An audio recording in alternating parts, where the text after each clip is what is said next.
देश दुनिया की रखे खबर, हर रोज हर शाम कानों कान सुनते रहें द लेंस पॉडकास्ट। रहे अपडेट लेंस के साथ।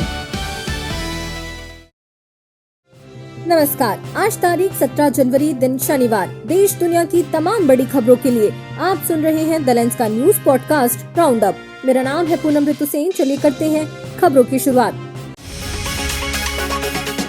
महाराष्ट्र के नगर निगम चुनावों के नतीजों के एक दिन बाद मुंबई में राजनीतिक हलचल तेज हो गई है। बृहन मुंबई महानगर पालिका में भाजपा सबसे बड़ी पार्टी बनकर उभरी है, जिसने 89 सीटें जीती, जबकि उसकी सहयोगी शिवसेना ने 29 सीटें हासिल की। कुल मिलाकर महायुति गठबंधन के पास 118 सीटें हैं, जो बहुमत के आंकड़े 114 से अधिक है। मेयर पद को लेकर खींचतान शुरू हो गई है और शिंदे गुट ने हॉर्स ट्रेडिंग की आशंका में अपने सभी 29 नवनिर्वाचित पार्षदों को ताज लैंड एंड होटल में शिफ्ट कर दिया है। मुख्यमंत्री देवेंद्र फडणवीस ने स्पष्ट किया कि मेयर कौन बनेगा और कब चुना जाएगा, ये फैसला वे एकनाथ शिंदे और पार्टी नेता के साथ मिलकर करेंगे। महाराष्ट्र के 29 नगर निगमों में से महायुति ने 25 पर जीत दर्ज की है, जिससे ठाकरे परिवार का 25 साल पुराना दबदबा टूट गया है। प्रधानमंत्री नरेंद्र मोदी ने आज पश्चिम बंगाल के मालदा में देश की पहली वंदे भारत स्लीपर ट्रेन का उद्घाटन किया, जो हावड़ा से गुवाहाटी के बीच चलेगी। साथ ही कई रेल रोड परियोजनाओं का शिलान्यास भी किया। शाम को असम पहुंचकर उन्होंने गुवाहाटी में मुख्यमंत्री हेमंत बिस्वा शर्मा के साथ रोड शो और बोडो समुदाय के बागुरम्बा दोहोई 2026 कार्यक्रम में हिस्सा लिया। कल वे कालियाबोर में 6,957 करोड़ के काजीरंगा एलिवेटेड कॉरिडोर की आधारशिला रखेंगे और 2 अमृत भारत एक्सप्रेस ट्रेनों को हरी झंडी दिखाएंगे। मालदा रैली में पीएम ने टीएमसी पर घुसपैठियों को वोटर बनाने और केंद्रीय योजनाओं रोकने का आरोप लगाते हुए नया नारा दिया, पलटानो दरकार और चाय बीजेपी सरकार। जवाब में तृणमूल कांग्रेस ने पीएम को पॉलिटिकल टूरिस्ट करार देते हुए तीखा पलटवार किया। कहा कि उन्होंने बंगाल में डेमोग्राफिक असंतुलन और दंगों की मनगढ़ंत कहानी गढ़ी है। टीएमसी ने एक्स पर पोस्ट कर आरोप लगाया कि पीएम का राजनीतिक धंधा सांप्रदायिक जहर और ध्रुवीकरण पर चलता है और घुसपैठ जैसे मुद्दे पर चुनाव आयोग और गृह मंत्री की नाकामी पर सवाल भी उठाए। भारत की अंडर 19 टीम ने जिम्बाब्वे बुलावायो में आईसीसी अंडर 19 वर्ल्ड कप 2026 के ग्रुप मैच में बांग्लादेश को 239 रनों का लक्ष्य दिया है।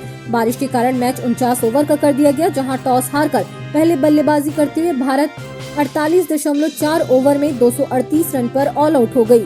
अभिज्ञान कुंडू ने 112 गेंदों पर 80 रन की शानदार पारी खेली, जबकि 14 वर्षीय सनसनीखेज बल्लेबाज वैभव सूर्यवंशी ने 67 गेंदों पर 72 रन बनाकर टूर्नामेंट में 50 से ज्यादा स्कोर बनाने वाले सबसे युवा खिलाड़ी का रिकॉर्ड बनाया। बांग्लादेश के अल फहद ने 5 विकेट चटकाए। इस खबर को लिखे जाने तक जवाबी पारी में बांग्लादेश ने 9 ओवर में 1 विकेट पर 44 रन बना लिए हैं, जहां रिफत बेग और कप्तान अजीजुल हकीम तमीम क्रीज पर है। ईरान में आर्थिक संकट और मुद्रा रियाल के ऐतिहासिक पतन के विरोध में 28 दिसंबर 2025 से शुरू हुई हिंसक प्रदर्शनों के बीच कई भारतीय नागरिक, ज्यादातर छात्र, शुक्रवार देर रात दिल्ली एयरपोर्ट पहुंचे। कुछ भारत सरकार और दूतावास की सहायता से, जबकि कुछ निजी फ्लाइट्स पर अपने खर्च से लौटे, जहां परिजनों से मिलते ही कई भावुक होकर फूट कर रो पड़े।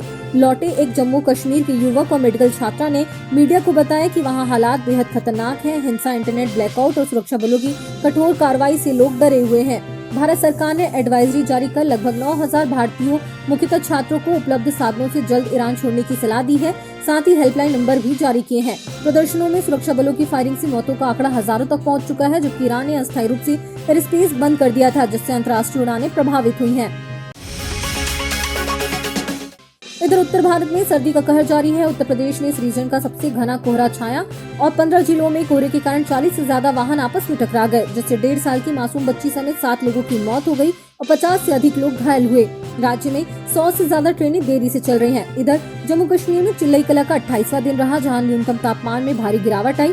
श्रीनगर में -4 डिग्री, शोपिया में -5.6 डिग्री, जबकि पहलगाम, गुलमर्ग और सोनमर्ग में भी 0 से नीचे तापमान दर्ज किया गया। हिमाचल प्रदेश के लाहौल स्पीति और चंबा में बर्फबारी हुई, जहां स्पीति के शिंकुला दर्रे पर 25 टूरिस्ट वाहन बर्फ में फंस गए, जिन्हें पुलिस ने सुरक्षित निकाला।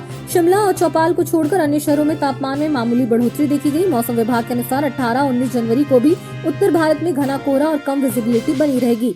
पहाड़ों में हल्की बर्फबारी या बारिश संभव है, जबकि राजस्थान में 19 जनवरी को हल्की मावट के आसार हैं। छत्तीसगढ़ के लिए आज आंदोलन का दिन रहा। टूटा धरना स्थल पर डीएड अभ्यर्थियों ने आमरण अनशन के 25वें दिन में मुंडन कर साय सरकार को जगाया और 2300 रिक्त पदों पर नियुक्ति की मांग की। इसी जगह पर मिड डे मील रसोइयों का धरना 20वें दिन से जारी है। कड़ाके की ठंड में वे भूखे प्यासे डटे हैं, जिन्हें सिर्फ 2000 रूपए मानदेय मिलता है।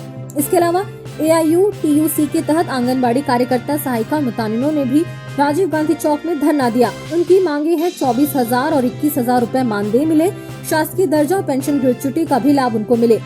प्रदर्शनकारियों का साफ तौर पर कहना है कि अगर उनकी मांगे नहीं मानी गई तो आंदोलन और तेज होगी। और अंत में खबर जरा हटके में बात भारत के उस रेलवे स्टेशन की जहां से पूरे देश के लिए ट्रेन मिलती है। भारत के विशाल रेल नेटवर्क में मथुरा जंक्शन एक अनोखा और सबसे व्यस्त रेलवे स्टेशन है, जिसे देश का कनेक्टिविटी हब कहा जाता है। उत्तर प्रदेश के इस पवित्र शहर मथुरा में स्थित यह जंक्शन चारों दिशाओं उत्तर, दक्षिण, पूर्व, पश्चिम से ट्रेनें प्रदान करता है, जिससे कश्मीर से कन्याकुमारी तक, दिल्ली से केरल, तमिलनाडु, आंध्र प्रदेश, उड़ीसा, राजस्थान, छत्तीसगढ़, मध्य प्रदेश और बिहार जैसे राज्यों के लिए सीधी ट्रेनें उपलब्ध है। रोजाना लगभग 197 ट्रेनें यहाँ से रुकती हैं और जिनमें राजधानी शताब्दी दुरंतो एक्सप्रेस समेत सुपर फास्ट और पैसेंजर ट्रेनें भी शामिल है। 1875 में पहली ट्रेन चलने के बाद से विकसित यह स्टेशन 10 प्लेटफॉर्म्स के साथ 24 घंटे सक्रिय रहता है और दिल्ली से दक्षिण की अधिकांश ट्रेनें यहीं से गुजरती हैं, जो इसे भारतीय रेल का दिल बनाता है। आज के लिए बस इतना ही। कल फिर मिलते हैं नई खबरों के साथ। खबरों को विस्तार से पढ़ने के लिए विजिट करिए हमारी वेबसाइट thelens.in। यूट्यूब के अलावा हमारे पेज को फेसबुक, इंस्टाग्राम और X पर भी फॉलो करें। शुक्रिया। देश दुनिया की रखे खबर हर रोज हर शाम कानो कान सुनते रहें द लेंस पॉडकास्ट। रहे अपडेट लेंस के साथ।